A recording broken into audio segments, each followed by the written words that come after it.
Hi, my name is Jake Ritzdorf, and this is my seventh assignment for curriculum planning, um, discussing the book Summerhill. Summerhill, like you guys know, is a school in England, and it is pretty much anything but a standard school. The children um, kind of pick what they're interested in, and they're not forced to go to school. Um, Teachers do not give tests. It is a very much a um, child first based school. Everybody is an equal from the principal all the way down to the youngest child. Um, you guys know all of that. I assume you read it. So I'm going to talk mainly about the philosophy of Summerhill and how I think it compares to schools of today. And obviously, it's a little bit it's a lot different than schools of today. Today's schools are based off of standards, and we have tests that tell us what we need to be teaching students, what we um, haven't taught students well enough. We have tests that tell us what students need to be taking, prerequisite tests, and then when it's all said and done, there are also tests to talk about high ability, low ability learners. Summerhill, um, reading it, it's hard to imagine a school like Summerhill, but I do believe there are some good things that can be taken. Uh, I find it very similar to the vocational argument we had. Are we preparing students for what they need to be prepared for? And that's the big question. At Summerhill, if a student wants to take a class and try it and end up not to continue going to it, that's up to them.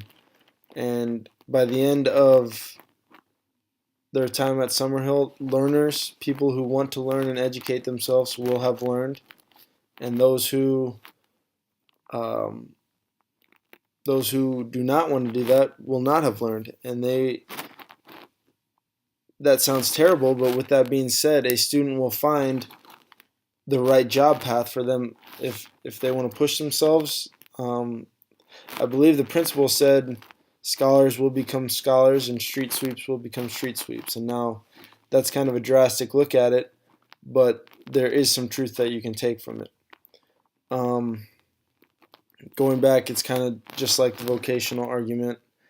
If a student wants to be a mechanic, why do we force them to take 8 math credits, 8 English credits, when maybe they only need 3 or 4 and they can focus more time on what suits them?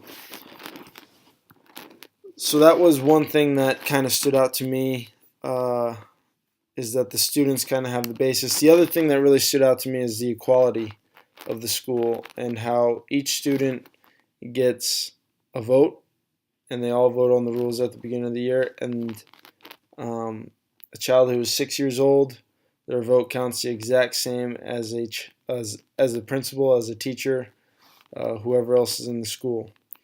And so that is something that is kind of a breath of fresh air. A lot of times, as teachers, things get passed on to us. We don't know why we have to do them.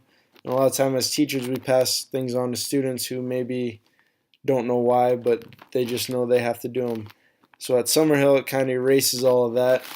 Um, Everybody agrees on kind of everything. Everybody's vote is the same. There was a story about how the principal showed up for a birthday party for a boy named Billy, and Billy asked him to leave because he wasn't invited, and the principal did so. And that respect is returned. If the principal doesn't want Billy in his company, he asks him to leave, and it's respected. It's a mutual respect, and I don't think we see that a lot um, in today's schools. Summerhill is definitely a very radical approach. I do not see it working in mainstream society today, but there definitely are some ideas. I think our pendulum has swung all the way over to the testing side, um, where everything is being tested. We need the pendulum to swing back a little bit for it to be right. towards kind of the students have a choice in what they're going to do.